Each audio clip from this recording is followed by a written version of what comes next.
Hi hello ನಮಸ್ಕಾರ. ನಿಮಗೆಲ್ಲರಿಗೂ ಸ್ವಾಗತ ಆಶಾ ಅಡುಗೆ ಮನೆಗೆ. ನೀವು ಕೂಡ ರೊಟ್ಟೆ ಮಾಡಬೇಕಂತ ಇದ್ದೀರಾ, ಆದರೆ ರೊಟ್ಟೆ ಮಾಡೋದು ತುಂಬ ಕಷ್ಟ ಅನಿಸ್ತಾ ಇದೆಯಾ, ಅಥವಾ ನಿಮ್ಮ ರೊಟ್ಟೆ ಈ ಥರ ಉಬ್ಬೋದಿಲ್ವಾ? ಹಾಗಾದರೆ ಪ್ರತಿಯೊಂದು ರೊಟ್ಟೆನ ಉಬ್ಬಬೇಕು, ಚೆನ್ನಾಗಿ ಸ್ಮೂತಾಗಿ ಮೃದುವಾಗಿ ರೊಟ್ಟೆನ ಮಾಡಬೇಕಂದ್ರೆ ಈ ಟಿಪ್ಸ್ ಆ್ಯಂಡ್ ಟ್ರಿಕ್ಸ್ನ ಫಾಲೋ ಮಾಡಿ ರೊಟ್ಟೆನ ಮಾಡೋದ್ರಿಂದ ಪ್ರತಿಯೊಂದು ರೊಟ್ಟೆ ಕೂಡ ಉಬ್ಬಿ ಬರುತ್ತೆ ಮತ್ತು ಅಷ್ಟೇ ಸ್ಮೂತಾಗಿ ಮೃದುವಾಗಿ ರೆಡಿ ಆಗುತ್ತೆ. ಹಾಗಾದರೆ ಇದನ್ನು ಯಾವ ರೀತಿ ಮಾಡಬೇಕು ಅನ್ನೋದನ್ನು ನೋಡೋಣ ಬನ್ನಿ. ಇದನ್ನು ಮಾಡಲಿಕ್ಕೆ ಎಲ್ಲಕ್ಕಿಂತ ಮುಂಚೆ ನಾವು ಒಂದು ಪಾತ್ರೆಯಲ್ಲಿ ಒಂದು ಗ್ಲಾಸ್ ಆಗುವಷ್ಟು ನೀರನ್ನು ಚೆನ್ನಾಗಿ ಬಾಯ್ಲ್ ಆಗಲಿಕ್ಕೆ ಇಡೋಣ. ಈ ಬಾಯ್ಲ್ ಆಗಲಿಕ್ಕೆ ಇಟ್ಟಿರುವಂಥ ನೀರನ್ನ ಚೆನ್ನಾಗಿ ಕುದಿ ಬರಬೇಕು, ಅಲ್ಲಿವರೆಗೂ ನಾವು ಕುದಿಸ್ಬೇಕಾಗುತ್ತೆ.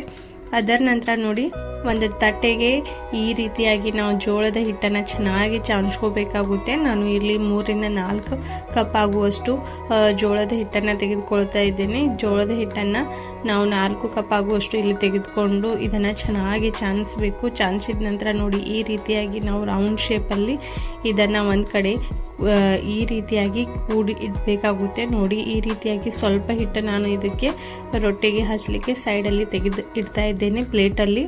ಅದರ ನಂತರ ಇದರಲ್ಲಿ ಒಂದು ಸ್ವಲ್ಪನೇ ರೌಂಡ್ ಶೇಪಲ್ಲಿ ಇದನ್ನು ನೀರು ಹಾಕಲಿಕ್ಕೆ ಸ್ಪೇಸ್ ಮಾಡಿ ಇದನ್ನು ಕುದೀತಾ ಇರುವಂಥ ನೀರನ್ನು ಇದಕ್ಕೆ ಹಾಕಿ ಇದನ್ನು ಮಿಕ್ಸ್ ಮಾಡಬೇಕಾಗುತ್ತೆ. ಒಂದು ಸರ್ತಿ ನೀರನ್ನು ಹಾಕಿದ ನಂತರ ಹಾಗೆ ಬಿಡಬಾರ್ದು.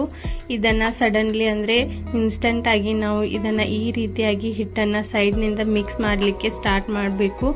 ಈ ರೀತಿಯಾಗಿ ಆದಷ್ಟು ಬೇಗ ಇದನ್ನು ಮಾಡೋದ್ರಿಂದ ನೋಡಿ ಪ್ರತಿಯೊಂದು ರೊಟ್ಟೆ ಕೂಡ ಮೃದುವಾಗಿ ಚೆನ್ನಾಗಿ ಬರುತ್ತೆ. ಅದ್ರಗೋಸ್ಕರ ನೋಡಿ, ನೀರು ಹಾಕಿದ ತಕ್ಷಣ ನಾವು ಹಿಟ್ಟನ್ನು ಮಿಕ್ಸ್ ಮಾಡಲಿಕ್ಕೆ ನೀರಲ್ಲಿ ಮಿಕ್ಸ್ ಮಾಡಲಿಕ್ಕೆ ಸ್ಟಾರ್ಟ್ ಮಾಡಬೇಕಾಗುತ್ತೆ. ಈ ರೀತಿಯಾಗಿ ಮಿಕ್ಸ್ ಮಾಡಿದ ನಂತರ ನೋಡಿ, ಸೈಡ್ನಿಂದ ಎಲ್ಲ ಹಿಟ್ಟನ್ನು ಇದ್ರ ಮೇಲೆ ಇಟ್ಟು ಇದನ್ನು ಒಂದು 5 ನಿಮಿಷವರೆಗೂ ಹಾಗೆ ಬಿಡೋಣ. ಒಂದು 5 ನಿಮಿಷ ಆದ ನಂತರ ನೋಡಿ, ಸ್ವಲ್ಪನೇ ನೀರು ಇದಕ್ಕೆ ಹಾಕ್ಕೊಂಡು ಚೆನ್ನಾಗಿ ಹಿಟ್ಟನ್ನು ನಾದಬೇಕಾಗುತ್ತೆ. ಒಂದು ವೇಳೆ ಜೋಳದ ಹಿಟ್ಟಿಗೆ ಜಿಗಟು ಇಲ್ಲಾಗಿದ್ರೆ ಇಲ್ಲಿ ನೀವು ಬಿಸಿಯಾಗಿರುವಂಥ ನೀರನ್ನೇ ಯೂಸ್ ಮಾಡಿ ಹಿಟ್ಟನ್ನು ನಾದಬೇಕಾಗುತ್ತೆ. ಒಂದು ವೇಳೆ ನಿಮ್ಮ ಜೋಳದ ಹಿಟ್ಟಿಗೆ ಜಿಗಟು ಹೆಚ್ಚಾಗಿದ್ರೆ ನೀವು ತಣ್ಣಗಾದ ನೀರನ್ನು ಯೂಸ್ ಮಾಡಿ ಕೂಡ ಹಿಟ್ಟನ್ನು ನಾದಬಹುದು. ಆದರೆ ಜಿಗಟು ಸ್ವಲ್ಪ ಕಡಿಮೆ ಇದ್ರೂ ಕೂಡ ನೀವು ಇಲ್ಲಿ ಬಿಸಿ ನೀರನ್ನು ಯೂಸ್ ಮಾಡಿ ಹಿಟ್ಟನ್ನು ನಾದೋದ್ರಿಂದ ತುಂಬಾ ಚೆನ್ನಾಗಿ ರೊಟ್ಟೆ ಕೂಡ ಬರುತ್ತೆ. ಅದ್ರಗೋಸ್ಕರ ನೋಡಿ, ಆದಷ್ಟು ನೀವು ಬಿಸಿ ನೀರನ್ನು ಯೂಸ್ ಮಾಡಿ ಹಿಟ್ಟನ್ನು ನಾದೋದ್ರಿಂದ ತುಂಬಾ ಚೆನ್ನಾಗಿ ರೊಟ್ಟಿಗಳು ಬರುತ್ತೆ. ಅದಕ್ಕೋಸ್ಕರ ನೋಡಿ, ಈ ರೀತಿಯಾಗಿ ಬಿಸಿ ನೀರನ್ನು ಹಾಕಿ ಚೆನ್ನಾಗಿ ಹಿಟ್ಟನ್ನು ನಾದ್ಕೋಬೇಕಾಗುತ್ತೆ. ಈ ರೀತಿಯಾಗಿ ಹಿಟ್ಟನ್ನು ನಾದಿದ ನಂತರ ಫಸ್ಟ್ ನಾವು ರೊಟ್ಟೆ ತವೆನ ನಾವು ಗ್ಯಾಸ್ ಮೇಲೆ ಇಟ್ಟು ಗ್ಯಾಸ್ನ ಆನ್ ಮಾಡಿ ಹೈ ಫ್ಲೇಮಲ್ಲಿ ಇಡಬೇಕಾಗುತ್ತೆ. ರೊಟ್ಟೆ ತವೆ ಚೆನ್ನಾಗಿ ಬಿಸಿ ಆಗಬೇಕು. ಇಲ್ಲಿ ನೋಡಿ, ಅಲ್ಲಿವರೆಗೂ ನಾನು ಇಲ್ಲಿ ಒಂದು ಉಂಡೆನ ಮಾಡ್ತಾ ಇದ್ದೇನೆ. ಈ ರೀತಿಯಾಗಿ ಒಂದು ಉಂಡೆನ ಮಾಡಿ ಮೀಡಿಯಮ್ ಸೈಜಲ್ಲಿ ಇರಬೇಕು. ಇದಕ್ಕೆ ಸ್ವಲ್ಪನೇ ಹಿಟ್ಟು ಹಾಕಿ ನಾವು ಈ ರೀತಿಯಾಗಿ ನೋಡಿ, ಫಸ್ಟಿಗೆ ನಾವು ಒಂದೇ ಕೈನಿಂದ ಈ ರೊಟ್ಟೆನ ತಟ್ಟಿ ನಾವು ಮೀಡಿಯಮ್ ಸೈಜ್ ಆಗುವವರೆಗೂ ಇದನ್ನು ಒಂದೇ ಕೈನಿಂದ ತಟ್ಟಿ ಇದನ್ನು ರೌಂಡ್ ಮಾಡ್ಕೋಬೇಕಾಗುತ್ತೆ. ಆ ನಂತರ ನೋಡಿ, 2 ಕೈನಿಂದ ತಟ್ಟಿ ನಾವು ಇದನ್ನು ರೌಂಡ್ ಶೇಪಲ್ಲಿ ದೊಡ್ಡದಾಗಿ ಇದನ್ನು ತಟ್ಟಬೇಕಾಗುತ್ತೆ. ನೋಡಿ, ಇದನ್ನು ನೋಡಿ ಈ ರೀತಿಯಾಗಿ ತಟ್ಟಿದ ನಂತರ ಲಾಸ್ಟಲ್ಲಿ ನಾನು ಒಂದೇ ಕೈನಿಂದ ಸೈಡ್ನಿಂದ ಈ ರೀತಿಯಾಗಿ ತಟ್ತಾ ಇದ್ದೇನೆ. ಅಂದರೆ ಈ ಸೈಡ್ನ ಕಂಠ ಇರುತ್ತೆ ಅಲ್ವಾ, ಇದು ತಿಳುವಾಗಿ ಚೆನ್ನಾಗಿ ಬರಲಿಕ್ಕೋಸ್ಕರ ನಾವು ಲಾಸ್ಟಲ್ಲಿ ಈ ರೀತಿಯಾಗಿ ತಟ್ಟಬೇಕಾಗುತ್ತೆ. ಅದರ ನಂತರ ನೋಡಿ, ತವೆ ಚೆನ್ನಾಗಿ ಬಿಸಿ ಆಗಿದ ನಂತರ ನಾವು ಇದಕ್ಕೆ ರೊಟ್ಟೆನ ಹಾಕಿ ಇದಕ್ಕೆ ನೀರನ್ನು ಹಚ್ಚಬೇಕು. ನೀರನ್ನು ಹಚ್ಚಿದ ನಂತರ ನೋಡಿ, ತುಂಬ ಹೊತ್ತು ಇದನ್ನು ಬಿಡಬಾರ್ದು.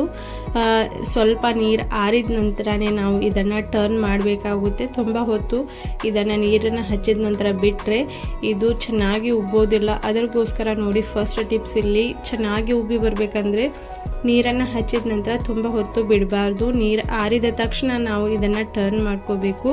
ಇಲ್ಲಿ ನೋಡ್ಬೋದು ಎಷ್ಟು ಚೆನ್ನಾಗಿ ರೊಟ್ಟಿ ಕೂಡ ಉಬ್ಬಿ ಬರ್ತಾ ಇದೆ. ಇದಕ್ಕೆ ನಾವು ಯಾವುದೇ ರೀತಿ ಅರಿವೆಯಿಂದ ಪ್ರೆಸ್ ಮಾಡೋ ಕೂಡ ಅವಶ್ಯಕತೆ ಇಲ್ಲ.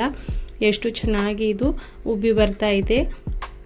ಅದರ ನಂತರ ನೋಡಿ, ನಾನು ಮತ್ತೊಂದು ಇದೇ ರೀತಿಯಾಗಿ ರೊಟ್ಟೆನ ತಟ್ಟಿ ತೋರಿಸ್ತಾ ಇದ್ದೀನಿ. ನೋಡ್ಬೋದು ನೀವು ಎಷ್ಟು ಚೆನ್ನಾಗಿ ಹಿಟ್ಟನ್ನು ನಾದಿ ತಗೋತೀರಲ್ವ, ಅಷ್ಟೇ ಚೆನ್ನಾಗಿ ರೊಟ್ಟೆ ಕೂಡ ಬರುತ್ತೆ. ಇಲ್ಲಿ ನಾನು ಸೆಕೆಂಡ್ ರೊಟ್ಟೆನ ತಟ್ಟಲಿಕ್ಕೆ ತಗೋತಾ ಇದ್ದೇನೆ. ಇಲ್ಲಿ ಮೀಡಿಯಮ್ ಸೈಜ್ನ ರೌಂಡ್ ಶೇಪಲ್ಲಿ ನಾನು ಉಳ್ಳೆನ ರೆಡಿ ಮಾಡಿ ಸ್ವಲ್ಪನೇ ಹಿಟ್ಟನ್ನು ಹಾಕಿ ಈ ರೀತಿಯಾಗಿ ತಟ್ತಾ ಇದ್ದೀನಿ. ನಿಮಗೆ ರೊಟ್ಟಿ ತಟ್ಟುವಾಗ ಇದು ಒಂದು ವೇಳೆ ತಿರುಗ್ತಾ ಇಲ್ಲ ಅಂದರೆ ನೀವು ಕೈಗೆ ಸ್ವಲ್ಪನೇ ನೀರನ್ನು ಹಚ್ಕೊಂಡು ಇದನ್ನು ತಟ್ಟೋದ್ರಿಂದ ತುಂಬ ಈಸಿಯಾಗಿ ಇದು ತಿರುಗಲಿಕ್ಕೆ ಸ್ಟಾರ್ಟ್ ಆಗುತ್ತೆ. ಒಂದು ವೇಳೆ ಕೆಳಗಡೆ ಹಿಟ್ ಇದ್ದು ಕೂಡ ತಿರುಗ್ತಾ ಇಲ್ಲ ಅಂದರೆ ಕೈಗೆ ಸ್ವಲ್ಪ ನೀವು ಮೇಲ್ಗಡೆ ನೀರನ್ನು ಹಚ್ಕೊಂಡು ತಟ್ಟೋದ್ರಿಂದ ಇದು ತಿರುಗುತ್ತೆ. ಒಂದು ವೇಳೆ ಕೆಳಗಡೆ ಹಿಟ್ಟು ಇಲ್ಲ ಅಂದರೆ ಸ್ವಲ್ಪ ಹಿಟ್ಟನ್ನು ಹಾಕಿ ಮತ್ತೆ ತಟ್ಟಿ ತುಂಬಾ ಚೆನ್ನಾಗಿ ರೊಟ್ಟೆ ಕೂಡ ರೆಡಿ ಆಗುತ್ತೆ. ಈ ರೀತಿಯಾಗಿ ನಾವು ರೊಟ್ಟೆನ ಮಾಡಿದ ನಂತರ ನೋಡಿ ಮತ್ತೊಂದು ರೊಟ್ಟೆನ ನಾನು ಇಲ್ಲಿ ಸುಡ್ತಾ ಇದ್ದೀನಿ. ನೋಡ್ಬೋದು ನೀರನ್ನು ಹಚ್ಚಿದ ನಂತರನ ಸ್ವಲ್ಪ ನೀರನ್ನು ಆರಿದ ನಂತರ ನೋಡಿ ನಾವು ಇದನ್ನು ಟರ್ನ್ ಮಾಡಬೇಕು. ಇದನ್ನು ಟರ್ನ್ ಮಾಡಿದ ನಂತರ ನೋಡಿ ಸೆಕೆಂಡ್ ಅಂದರೆ ನಾವು ಟರ್ನ್ ಮಾಡಿ ಸೈಡ್ ಇರುತ್ತೆ ಅಲ್ವಾ, ಅದನ್ನು ಒಂದು 2ರಿಂದ 3 ನಿಮಿಷವರೆಗೂ ಹಾಗೆ ಬಿಡಬೇಕಾಗುತ್ತೆ. ನೀರು ಹಚ್ಚಿದ ಸೈಡ್ ಇರುತ್ತೆ ಅಲ್ವಾ ಅದು ಚೆನ್ನಾಗಿ ಬೇಯಬೇಕು. ಅದರ ನಂತರ ನಾವು ಇದನ್ನು ಟರ್ನ್ ಮಾಡಬೇಕು. ಟರ್ನ್ ಮಾಡಿದ ನಂತರ ನೋಡಿ ಇದು ಚೆನ್ನಾಗಿ ಉಬ್ಲಿಕ್ಕೆ ಸ್ಟಾರ್ಟ್ ಆಗುತ್ತೆ. ಈ ರೀತಿಯಾಗಿ ನೀವು ಪ್ರತಿಯೊಂದು ರೊಟ್ಟೆನ ಮಾಡೋದ್ರಿಂದ ಪ್ರತಿಯೊಂದು ರೊಟ್ಟೆ ಕೂಡ ಈ ರೀತಿಯಾಗಿ ಉಬ್ಬುತ್ತೆ ಮತ್ತು ಮೃದುವಾಗಿ ಕೂಡ ರೆಡಿ ಆಗುತ್ತೆ. ಈ ರೀತಿಯಾಗಿ ಈ ಟಿಪ್ಸ್ಗಳನ್ನು ಫಾಲೋ ಮಾಡಿ ನೀವು ಕೂಡ ತುಂಬಾ ಚೆನ್ನಾಗಿ ರೊಟ್ಟೆಗಳನ್ನು ಈಸಿಯಾಗಿ ಮಾಡ್ಬೋದು.